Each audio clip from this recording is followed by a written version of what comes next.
everybody, welcome back to another Miss Pollard Math YouTube video. Today we're going to go over one of our geometry topics, which is Orthocenter of a Triangle. And as always, it's so important that we know of the vocab words that are relating to this topic. Orthocenter, we have to know what that means, what an altitude means, what even is our parts of a triangle. So let's take a look at our important vocab words to be able to see what we're talking about.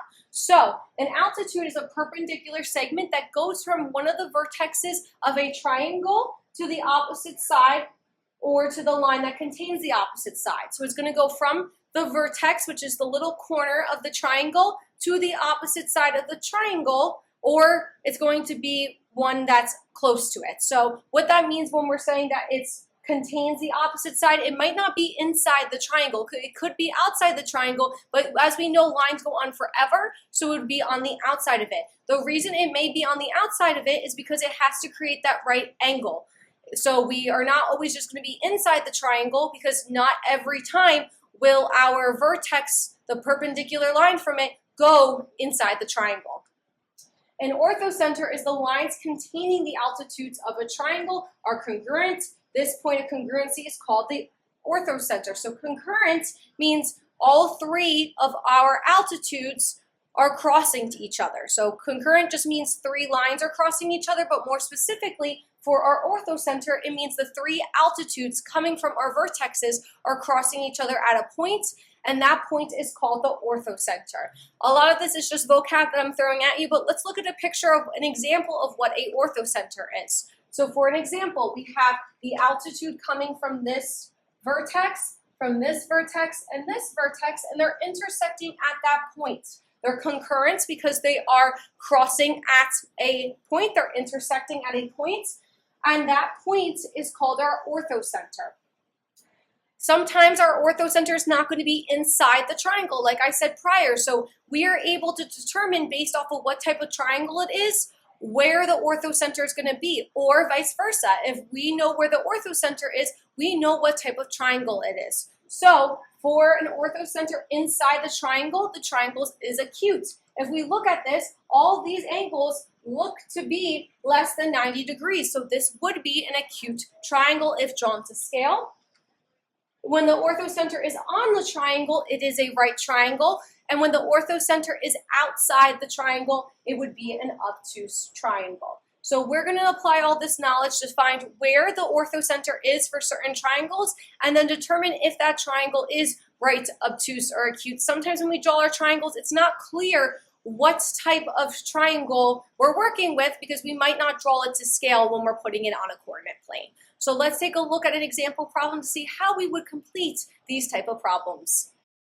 So now we have our first example problem, and we're given triangle QRS. So we want to try to find the orthocenter, if the orthocenter is inside, outside, or on the triangle, and if so, what type of triangle it is then. So I'm first going to plot the points. That is my Q. That's my R. And then that is my S. And I'll connect the lines. Of course, these are not perfect straight lines. So our triangles might look like they're a certain type of triangle, but they're not, because we're not using a ruler, we're not precise. So this is why we have to try to do this, see where the orthocenter is, to be like, oh yes, this is an acute triangle, or this is a right triangle, and then continue. So every time I have a triangle like this, I like to see which line is the easiest to work with. The line here that's going to be easiest to work with is our vertical line.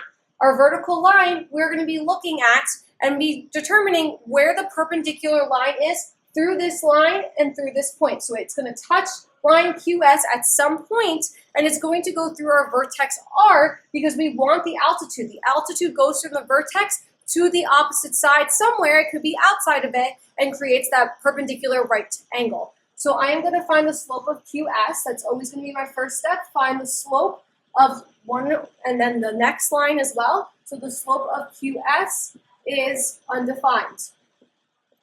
Once I find the slope, I need to find the negative reciprocal slope to be able to create a line through the vertex and this line here. So my perpendicular slope of an undefined is a zero slope. This is why it was very important in algebra to remember negative reciprocals, perpendicular, parallel. We also did this in geometry prior. So our perpendicular slope is 0. We have to think, what type of line has a perpendicular slope of 0, or in general, a 0 slope?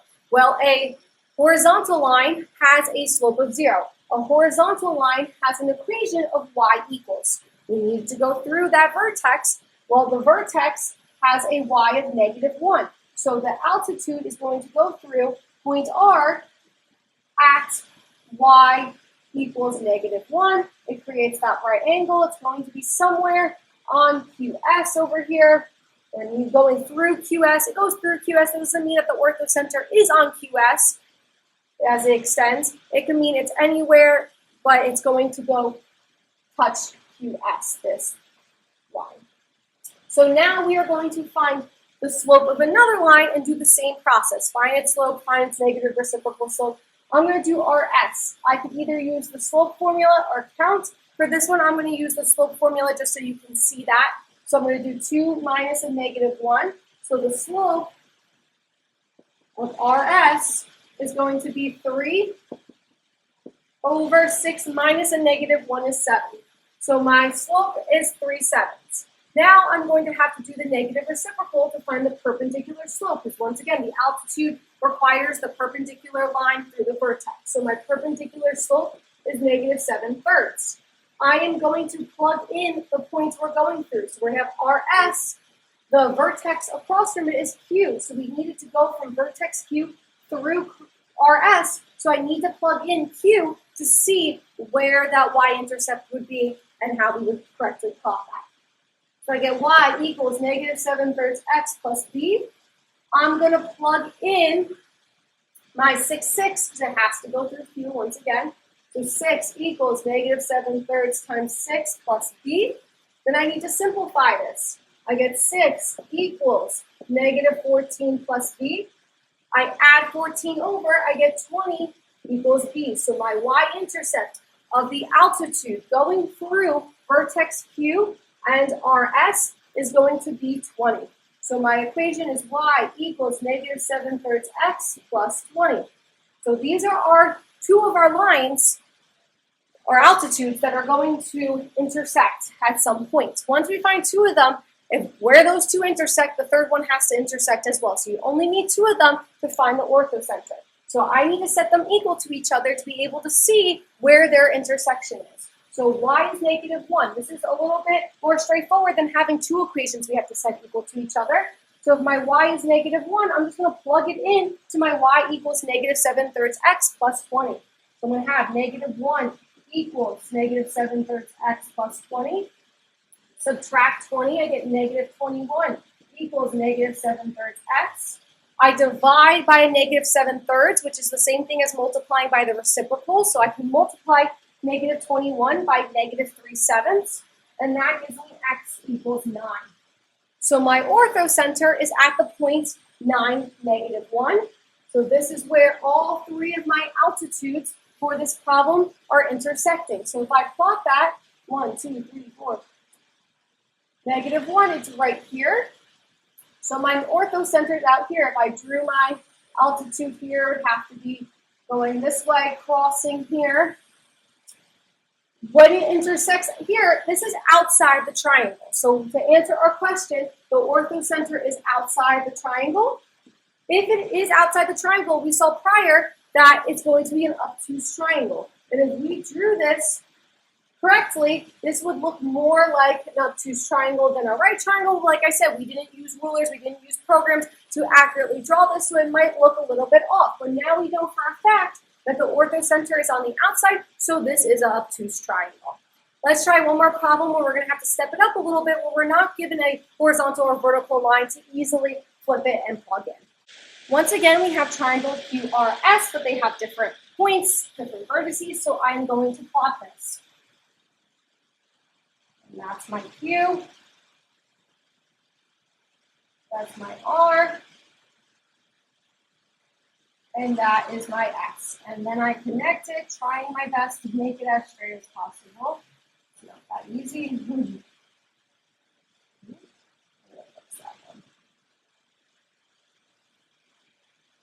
All right, so now we are going to do the same thing we did prior. We're going to find the slope of two of the lines, and then do the negative reciprocal slope and continue. So I'm going to start with QR. I like that one. I'm going to do this time showing you how to find the slope by counting up and over. So I count up 1, 2, 3, 4, 1, 2, 3, 4, 5, 6. So my slope of QR equals 4 over 6, and we must simplify. When we're working with this, it's easiest to use our simplified numbers, so it's 2/3. So my perpendicular slope to it is going to be negative 3/2. So the perpendicular line is going to go through QR with a slope of negative 3/2. But we need to make sure it goes through the vertex that we're working with. Well, S is the vertex that is across from QR. So I'm going to plug in S into my slope-intercept equation to be able to find what my y-intercept is there. So my proper formula of the altitude going through S. So I'm going to plug in S, which is negative 5 equals negative 3/2 times 7 plus B. So it's negative 5 equals negative 21/2 plus B. I'm going to put this in halves so it's easier to work with our common denominator. So that's negative 10/2. I'm going to add 21/2 over, so this gives me 11/2 equals B. So my equation is y equals negative 3/2 x plus 11/2. As you can tell, it's very important to have our algebra skills of being able to create an equation of a line and our geometry skills of perpendicular lines. We must know how to do all this or we're not going to be able to do this problem. Now we have to find the same concept for another one of the lines. I'm going to use line RS, so I count up 1, 2, 3, 4, 5, 6, 7, 8, 9, 10, 11, 12 over 1, 2, 3, 4, 5, 6. So my slope of RS equals negative 12 over 6. We're going in the negative direction, so we can't forget that negative, and we simplify that to a negative 2. So my perpendicular slope to that is 1/2. So we're going to have y equals 1/2 x plus b. Now we have to find the b. Well, we look at RS, and the vertex across from it is Q. So we're going to plug in point Q. So I get 3 equals 1/2 times negative 5 plus b. I'm going to put this in halves, which is 6/2 equals negative 5/2 plus b. Add 5/2 over, I get my b as 11/2. So this equation now is going to be y equals 1/2 x plus 11/2. So I have my two equations now, and I want to be able to see where they intersect. So we're going to think back to our systems where we have two equations in determining where the intersection is. Well, if we have two equations in slope-intercept form, both with y equals and y equals, we can think of the properties of geometry and saying if one thing equals y and another thing equals y, then they both equal each other. So we're going to set these two equations equal to each other to be able to solve for our x and y to get the point of the orthocenter.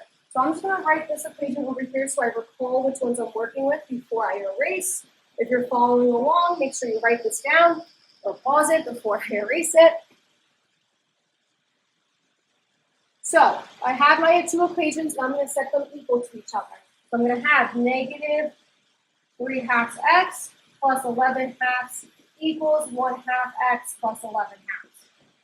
I am going to get my terms on each side, so I can add 3/2 over. When I add 3/2 over, I get 4/2, which is just 2. Subtract 11/2 over, I get 0. So my x is 0. Once I get my x as 0, I'm going to plug it into one of my equations to be able to determine what the y is. So if I plug it in to y equals 1/2 x plus 11/2, I get y equals 1/2 times 0 is 0 plus 11/2. So my y is 11/2. So my orthocenter is going to be at 0, 11/2. And if I look on here, I'm 0, 1, 2, 3, 4, 5 and a half. It would be right around here, my orthocenter. So all of my altitudes are crossing there, intersecting there. When I look at it, it's inside the triangle. So I'm going to write that it's inside the triangle. If it's inside the triangle, we have to recall that it's an acute triangle. And if I look at its angles do look less than 90 degrees, but once again, I'm not 100% accurate with my drawings. I don't have a ruler, but it's good to clarify that it is an acute angle. Angles for all three of them. So I hope this was helpful to determine how to find the orthocenter of a triangle.